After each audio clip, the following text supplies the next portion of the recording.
हरिओम। मन मारन की औषधि सतगुरु देत बताए। ये ब्रह्म ज्ञान का सत्संग है। यहाँ मन का भंजन होता है, मन का रंजन नहीं होता। मन को भंज कर दिया जाता है, मन को मार दिया जाता है, मन का नाश किया जाता है, मन का रंजन नहीं किया जाता है। बाकी कथाओं में, लीला प्रसंगों में मन का रंजन होता है। थोड़ी देर के लिए मन का रंजन हो गया, मनोरंजन हो गया, और घर वापस आए तो मन का फिर वही स्वरूप। किसी से राग, किसी से द्वेष, किसी से घृणा, आलस, कामचोरी, किसी की निंदा, किसी की स्तुति, कोई प्रिय लगना, कोई अप्रिय लगना। मन का रंजन हुआ है ना, मन का भंजन नहीं हुआ। जिस दिन मन का भंजन हो जाएगा, इसलिए बोलते हैं कि मन मारन की औषधि सतगुरु देत बताए। या तो मन मर जाए या मन का स्वरूप परिवर्तित हो जाए। या तो मन मर जाए या स्वरूप परिवर्तित हो जाए। स्वरूप परिवर्तन होना भी एक तरह से मन का मरना ही है। जैसे एक अनाज का दाना पक गया तो वो जो कच्चापन था वो मर गया और उसका स्वरूप परिवर्तन हो गया। वैसे ही मन जब तक कच्चा है,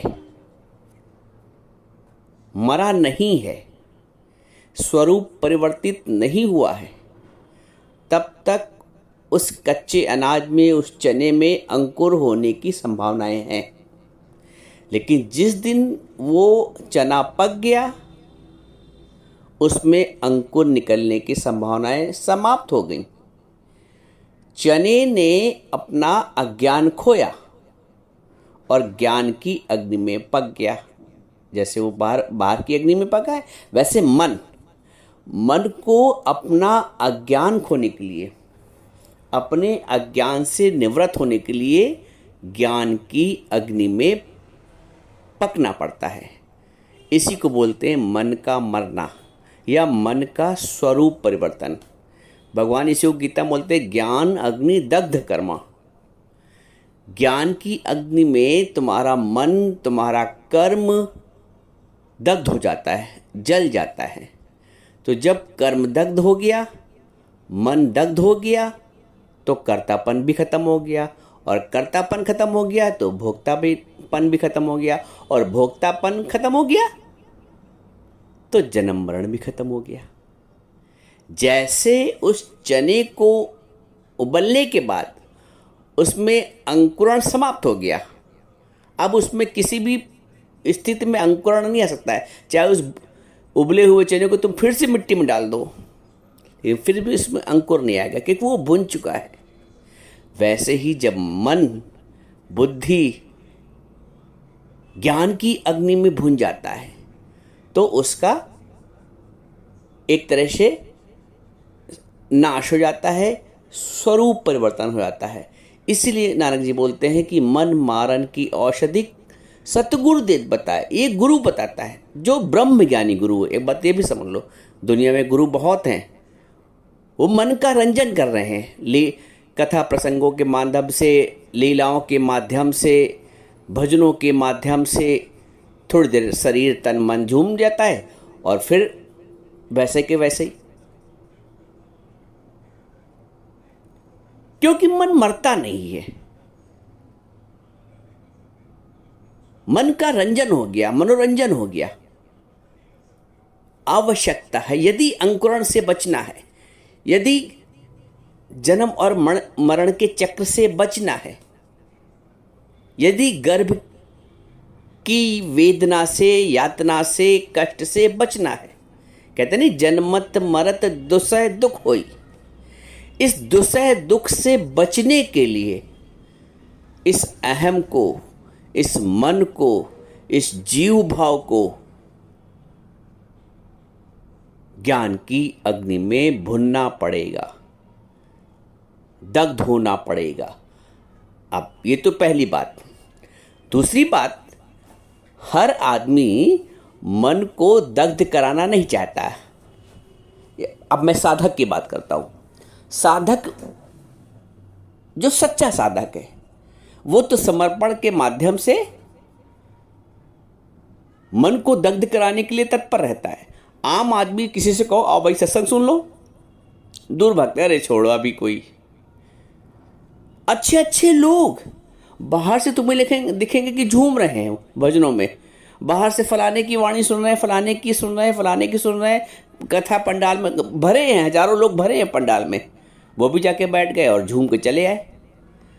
उनसे पूछो कि लौट के कि तुम्हारा अहंकार मरा, तुम्हारा मैंपन मरा, तुम्हारा सासपना खत्म हुआ, तुम्हारा बहुपना खत्म हुआ, तुम्हारा मेरापन खत्म हुआ, तुम्हारी आसक्ति खत्म हुई।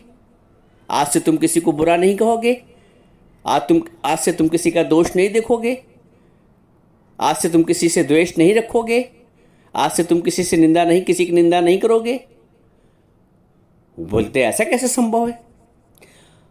क्योंकि मन का रंजन हुआ क्षणिक, थोड़ी देर के लिए। गुरु तुम्हारे मन का भंजन करता है, सच्चा गुरु। वो तुम्हारे अहंकार पे चोट मारता है। दुनिया के लोग, दुनिया के जो गुरु हैं, वो तुम्हारे अहंकार की महिमा मंडन करते हैं। भाई फलाने सेठ ने इतना इतना दान दिया, उन्होंने गौ सेवा में इतना दिया, उन्होंने आश्रम के लिए इतना दिया, उन्होंने बधिरों के लिए इतना दिया। वो तुम्हारी माया से प्रसन्न होकर तुम्हारे अहंकार का वर्धन कर। देखो किसी को सत्संग बुरा भी लग सकता है, वो तुम्हारे अहंकार का वर्धन कर रहे हैं, मर्दन नहीं कर रहे हैं। गुरु सीधे, जो सच्चा गुरु होता है वो सीधे अहंकार पे चोट मारता है, सीधे अहंकार पे चोट। अब चोट कोई अपने मन पे मारना नहीं चाहता है, इसलिए वो बचना चाहते हैं। जो डरपोक लोग होते हैं वो सत्संग से बचना चाहते हैं। वो मोबाइल में सुन तो लेंगे, इनका सत्संग, उनका सत्संग, उनकी भजन, उनका लीला प्रसंग, उनका कथावाचक तो अपनी कथा सुनाते हैं, और वो कथा श्रवण करने वाले सुनते भी हैं। छड़िकाना, भाई वाह फलाने की कथा बहुत अच्छी लगती है। उन कथा से तेरी व्यथा नहीं गई, उस कथा से तुम्हारी व्यथा नहीं गई, तुम्हारे मन की व्यथा नहीं गई, तुम्हारा जन्म और मरण का चक्र नहीं मिटा, तुम्हारे दुख नहीं दूर हुए, तुम्हारे मानसिक क्लेश नहीं दूर हुए, तुम्हारा मैंपन नहीं दूर हुआ, तुम्हारी दोष दृष्टि नहीं दूर हुई, तुम्हारी मन का जो चिड़चिड़पन है वो नहीं समाप्त हुआ। गुरु तुम्हारे मन की औषधि करता है, मन मारन की औषधि। गुरु हमारे अहंकार को, जो सच्चा गुरु होता है वो हमारे अहंकार को चोट करके हमारे अहंकार को समाप्त कर देता है। तो जब मैं ही नहीं तो मुझे निंदा की क्या परवाह? जब मैं ही नहीं तो मेरा अपमान कौन कर सकता है? अपमान इस देह भाव का, मैं देह नहीं, मैं आत्मा हूं, ये ब्रह्म ज्ञान। देखो ये देह नहीं है तेरी आत्मा, तू तो सच्चित आनंद स्वरूप है। अज्ञान में हम अपने आप को देह, मिस्टर, मिसेस, बस इस हद तक अपने आप को मानते हैं। ज्ञान में आके गुरु बताता है तू देह नहीं है, तू आत्म स्वरूप है, तू आत्मा है, तू ब्रह्म स्वरूप है, तू आनंद स्वरूप है। अब घड़े से अगर हम ये कहें तू घड़ा नहीं है, तो फिर क्या है? घड़ा अगर घड़ा नहीं तो क्या है? मिट्टी है। बर्फ से कहें तू बर्फ नहीं है, देखने में तो बर्फ आ रही है, आप भी कहेंगे बर्फ को बर्फ नहीं कहेंगे तो क्या कहेंगे? अरे वो बर्फ नहीं, वो जल है, वो पानी है, उसका सत्य स्वरूप पानी है, जल है।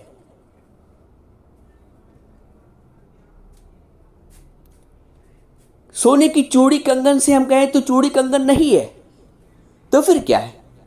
तू स्वर्ण है, तू तत्व है।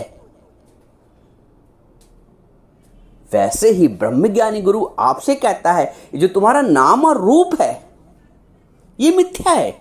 न पहले ये नाम था, न पहले ये रूप था, और ना ही इसके बाद ये नाम रहेगा, ना ही ये रूप रहेगा। नाम रूप का नाश है, ब्रह्म का प्रकाश है। तो गुरु जीते जी शरीर के रहते रहते हमारे अपने स्वरूप से हमारा परिचय करा देता है। घड़ा जब तक घड़ा है तब तक तो घड़ा है ही है, लेकिन घड़े रहते अपने को मिट्टी जान ले, ये मोक्ष है। घड़ा घड़े रहते अपने आप को मिट्टी जान ले तत्व से, ये मोक्ष है।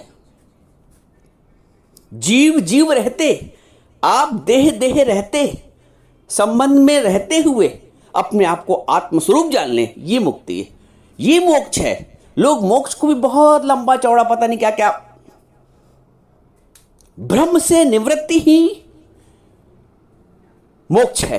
भ्रम, ये जो भ्रम आ गया, मैं देह हूं, मैं शरीर हूं, मैं किसी के पिता, मैं किसी की मां, वो है नाम रूप। मैंने बताया ना, घड़ा है सामने तो घड़ा नाम रूप से घड़ा है, बच्चा उसको घड़ा ही कहेगा, लेकिन समझदार या कुम्हार उसको मिट्टी कहेगा।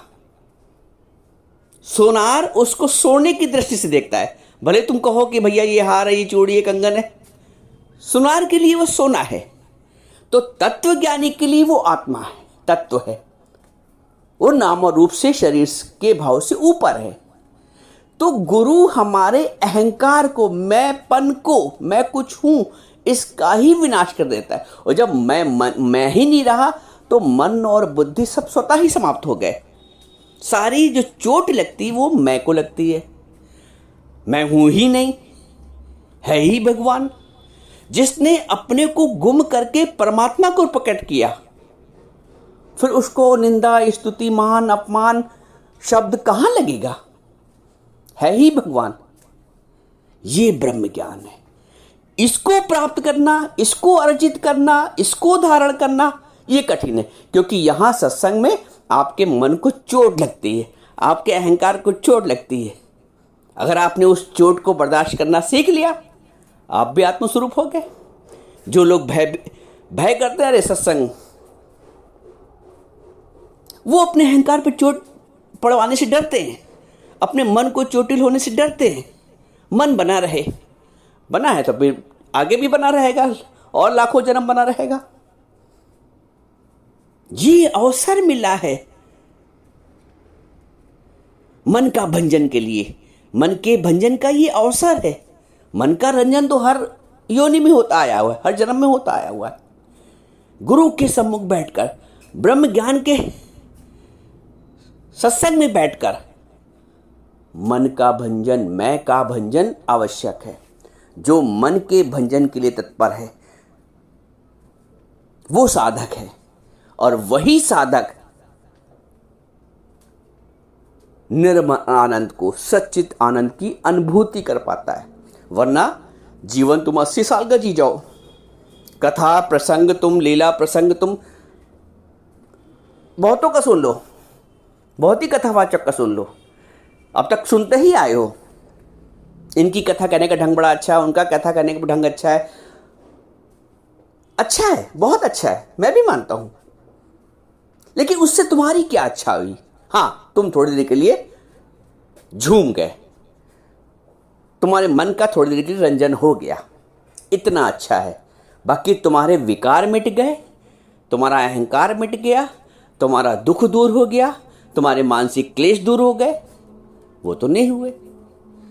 अच्छा तब कहा जाएगा जब डॉक्टर वो अच्छा है, औषधि वो अच्छी है जो तुम्हारे रोग को जड़ से समाप्त कर दे। देखो फिर समझना, वो डॉक्टर अच्छा है, वो दवाई अच्छी है, वो ट्रीटमेंट अच्छा है जो तुम्हारे रोगों को जड़ से समाप्त कर दे। एक जख्म को ऊपर से ड्रेसिंग करके मलहम पट्टी कर दिया, उससे कोई लाभ नहीं। जख्म का कारण ढूंढा जाए, फोड़ा है तो उसकी कील निकाल के फिर उसकी मलहम पट्टी की जाए। तो ये जो कील है मन, ये जो कील है अहंकार, गुरु उस कील को निकाल देता है, उस मन के मैंपन को निकाल देता है। ये सच्चे गुरु का काम है। और इससे तुम बचते हो तो दूर भागते हो। सत्संग बड़ा कठिन लगता है, क्योंकि कोई अपने अहंकार पर चोट नहीं चाहता है, कोई दो शब्द सुनना नहीं चाहता है। और जो सत्संग है वो तो सीधे अहंकार पर चोट मारता है, सीधे मन पे चोट करता है। गुरु कुम्हार शिष्य कुंभ है, गड़गड़ मारे चोट, अंतर हाथ सहार दे बाहर मारे चोट। गड़गड़ काढ़े खोट, गुरु तुम्हारे खोट को निकालता है, मन की खोट को, और अंदर से अपने प्रेम का सहारा भी दिया रहता है, अपने ज्ञान का सहारा भी दिया रहता है। तो ज्ञान वो अच्छा जो हमारे अज्ञान की निवृत्ति कर दे, ज्ञान वो अच्छा जो हमारे अज्ञान की निवृत्ति, क्योंकि अज्ञान की निवृत्ति जब तक नहीं होगी तब तक जन्म बंधन से निवृत्ति नहीं होगी। जन्म बंधन मिलते ही रहेंगे जब तक अज्ञान की निवृत्ति नहीं होगी। इसलिए आवश्यक है सत्संग में मन मनाभाव के ज्ञान सुनो और अपने अज्ञान की निवृत्ति करो। अपने अज्ञान की निवृत्ति के लिए प्रश्न पूछो, श्रद्धा भाव से युक्त होकर। एक भक्त बोलता है, गुरुजी मेरी ममता काट। गुरु तभी ममता काटेगा जब आप गुरु को ये अधिकार दोगे। अर्जुन ने कृष्ण भगवान को अधिकार दिए, शिष्यस्ते हम शादी माम त्वाम प्रपन्नम, हे प्रभु मैं आपका शिष्य हूँ और आपकी शरण में हूँ। तो जब अधिकार मिला तो फिर भगवान ने ज्ञान देना आरंभ किया। तो एक सच्चा गुरु भी तुमसे समर्पण, भाव का समर्पण, भाव का भूखा हूं मैं, भाव एक सार है, भाव से जो मुझको बजे वही भाव से पार है। एक सच्चा समर्पण, जब तक शुद्धता हृदय की नहीं होगी तब तक समर्पण भी नहीं हो पाएगा। इसलिए भागो नहीं, मन पे अगर चोट लगे, अहंकार पे चोट लगे तो भागो नहीं, जागो। अब नहीं जागे तो फिर जन्मों तक सोना पड़ेगा, क्योंकि ये बड़ा ऐसा अवसर है मनुष्य की जन्म। इसमें ही हम चित्त जड़ ग्रंथ की खोल सकते हैं, इसमें ही हम मन का भंजन कर सकते हैं।